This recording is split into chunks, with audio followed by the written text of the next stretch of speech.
अगर आप शुगर के मरीज हैं या आपकी फैमिली में कोई शुगर का मरीज है तो इस चैनल को फौरी सब्सक्राइब करें।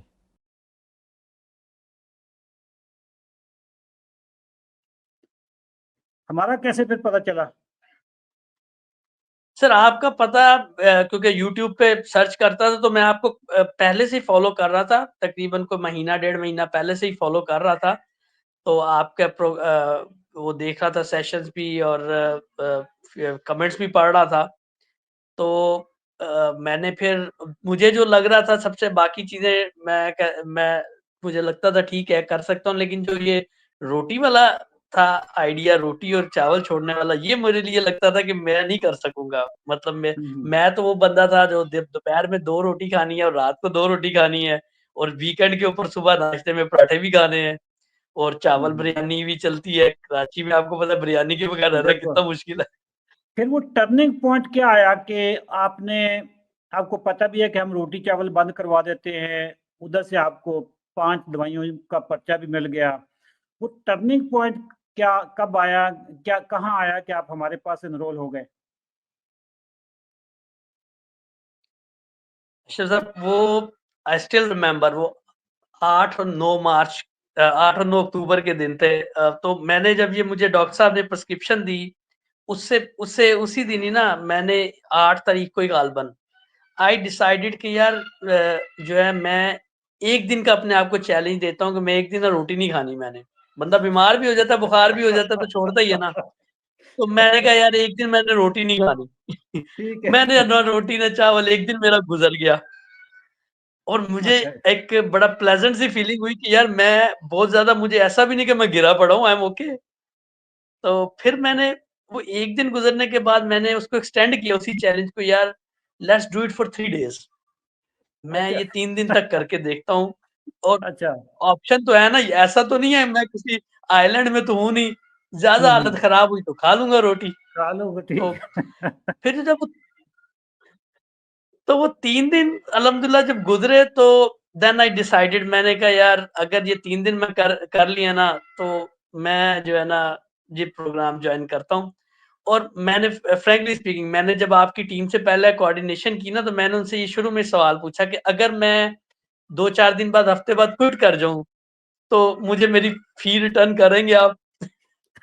उन्होंने कहा ये नहीं, आपको तो हम प्रोग्राम दे देंगे, कंसल्टेशन हो जाएगी, हमारा वो डाइट प्लान मिल जाएगा, तो आप क्यों क्विट करेंगे? मैंने कहा अगर मैं सैटिस्फाई ना हुआ या मुझे अच्छा ना फीलिंग आई तो मैं फिर खैर उन्होंने कहा अच्छा चलें आप ज्वाइन करें, तो अगर इस तरह का हुआ तो विल सी, तो हम आपको कुछ ना कुछ कंपनसेट कर देंगे। तो ठीक है। मैंने कहा चलो यार, फिर मैंने ये भी सोचा यार ठीक है 20,000 ही है ना, कोई बात नहीं, समझेंगे, हो गया, चले गए, नुकसान हो गया। हम्म, हम्म। तो देन वो मैं I decided and I think that was one of best decision I made in my life कि मैंने ये डिसाइड किया कि मैं ये प्रोग्राम ज्वाइन करूंगा।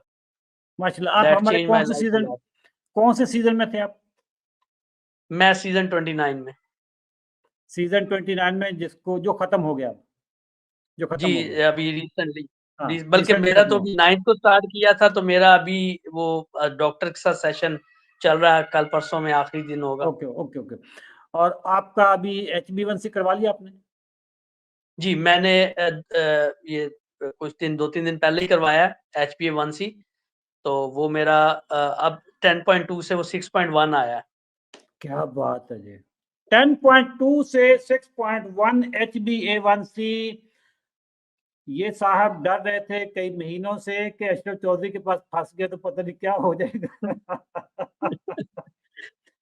अच्छा, अब ये बताएं कि आपको कोई कमजोरी हुई, कोई सर्वाइवल का खतरा हुआ कि यार मैं बच नहीं पाऊंगा रोटी चावल छोड़ के? अशरफ साहब, ये मैंने तो इसको काफ़ी चीज़ों को ऑब्ज़र्व भी किया है और अक्सर लोगों ने मुझसे ये सवाल, मेरी फैमिली में भी, कि कैसे होगा?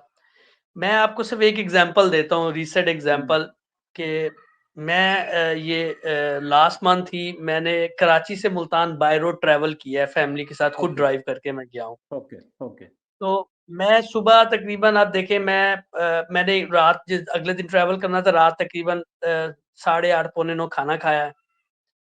सुबह मैं पौने 5 बजे उठा हूँ। उसके बाद तैयारी श्यारी की हम लोगों ने, नमाज़ पढ़ी, हम 6:30 बजे मैंने ट्रैवल स्टार्ट किया। मैंने नाश्ता नहीं किया, सिर्फ़ पानी पिया। पौने ठीक 9 है। बजे का खाना खाया हुआ था। रास्ते में तकरीबन कोई 10 बजे के करीब गाड़ी में ड्राइव करते हुए, मैंने गाड़ी रोकी नहीं, नॉन स्टॉप जा रहा था। तो 10 बजे ही घर से हम बना के गए हुए थे। मैंने ऑमलेट और कुछ और चीज़ें रखी थी, तो मैंने ऑमलेट लिया। गाड़ी हम्म, चलाते हुए ही थोड़ा बहुत वो खाया। तकरीबन जाके मैंने 1:15 बजे के करीब हमने रुके, सक्खर पहुँचे, तो हम वहाँ पे हमने घर से ही मैं कबाब वग़ैरह और सलाद का सामान लेके गया था। तो मैंने वही खाया, वहाँ नमाज़ पढ़ी, ब्रेक की, hmm, and then we hmm, started again. हम तकरीबन 6:30 बजे मुल्तान पहुँचे, 6:30 पौने 7 बजे के करीब। तो हम्म, तकरीबन 12 घंटे मैंने ड्राइव किया, पौने 5 बजे का उठा हुआ था। दरमियान में मैंने आपको बताया मैंने कितना खाना खाया है। और जब मैं घर पहुँचा हूँ, आई वाज़ फ्रेश। थोड़ा-सा कमर में मेरे माशाल्लाह। मुसलसल वो की उसकी वजह से वो थोड़ा-सा पेन था, ट्रैवलिंग की वजह से, हाँ। हल्का-फुल्का, लेकिन वो भी ऐसा नहीं था कि बस। और मैं हम्म, फैमिली से मिला, पेरेंट्स से, बाकी लोगों से गपशप लगाई। मैंने खाना नमाज़ पढ़ी, उसके बाद तकरीबन 8 बजे के करीब मैंने जाके फिर खाना भी खाया, वही बगैर रोटी के, अपना जो मेरा वो था हम्म, हम्म, लो कार्ब वाला खाना। फिर मैंने उसके बाद कुछ गेस्ट आए हुए थे, उनसे भी मिला, फिर मैंने वॉक की और फिर माशाल्लाह, मैंने अपनी माशाल्लाह, एक्सरसाइज भी की। और वाह, रात तकरीबन वो गए थे तो सोते-सोते मुझे 12 बज गए थे, 12 बजे तक आई वाज़ फ्रेश। इस तरह के मैं, माशाल्लाह। ऐसा नहीं था कि मैं गिरा पड़ा हूँ और थका हुआ हूँ। तो अब इसी से अगर देख लें कि आप अगर मुझे अगर आप दवाइयाँ खा रहे होते और शुगर आपकी वैसे ही होती, ये पॉसिबल ही नहीं था। एग्ज़ैक्टली, ये पॉसिबल ही नहीं था एग्ज़ैक्टली कि दवाइयों के अपने ऐसे साइड ही। इफ़ेक्ट्स होते हैं, शुगर के अपने साइड इफ़ेक्ट्स होते हैं। बंदे की शुगर कंट्रोल हो, यार उसे कहाँ कमज़ोरी हो सकती है? बिल्कुल असल जो सही है, मार बंदे को मारती है, वो तो शुगर है और साथ में दवाइयों के बिल्कुल साइड सही। इफ़ेक्ट्स होते हैं, ठीक है? आपने जी, अब क्या अंदाज़ा लगाया, माशाल्लाह पढ़े-लिखे शख्स हैं, आपने क्या अंदाज़ा लगाया कि वो जिस डॉक्टर के पास गए जिन्होंने 5 दवाइयाँ आपको लिख दी और साथ में उन्होंने मना भी कर दिया कि जी रोटी नहीं छोड़नी वरना कमज़ोरी हो जाएगी। ये वीडियो का अगर लिंक आप उनको भेज दें, ताकि उनके भी कान में कोई चीज़ पड़ जाए कि यार दवाइयाँ हर चीज़ का हल नहीं होता। सबसे बड़ी जो दवाई है ना वो खुराक है। अगर आप अपनी खुराक को दुरुस्त कर लें, तो यार शुगर आपकी ठीक हो जाएगी। दवाइयों की ज़रूरत ही नहीं बिल्कुल, रहती। शुगर ठीक होगी तो कहाँ से थकावट होगी? एग्ज़ैक्टली। अब अगर और आपको वो ये ना कहते कि जी रोटी नहीं छोड़नी, चावल नहीं छोड़ने, तो आप दवाइयों पे कैसे लगे रहते? आपकी दवाइयाँ तो उसी वक़्त छूटती है ना जब जहाँ से शुगर आ रही है वो चीज़ें खत्म हो जाए तो दवाइयाँ छूट जाएँगी। अगर डॉक्टर बिल्कुल, दवाइयाँ छुड़वा देंगे, तो वो क्लिनिक कैसे चलेगा उनका?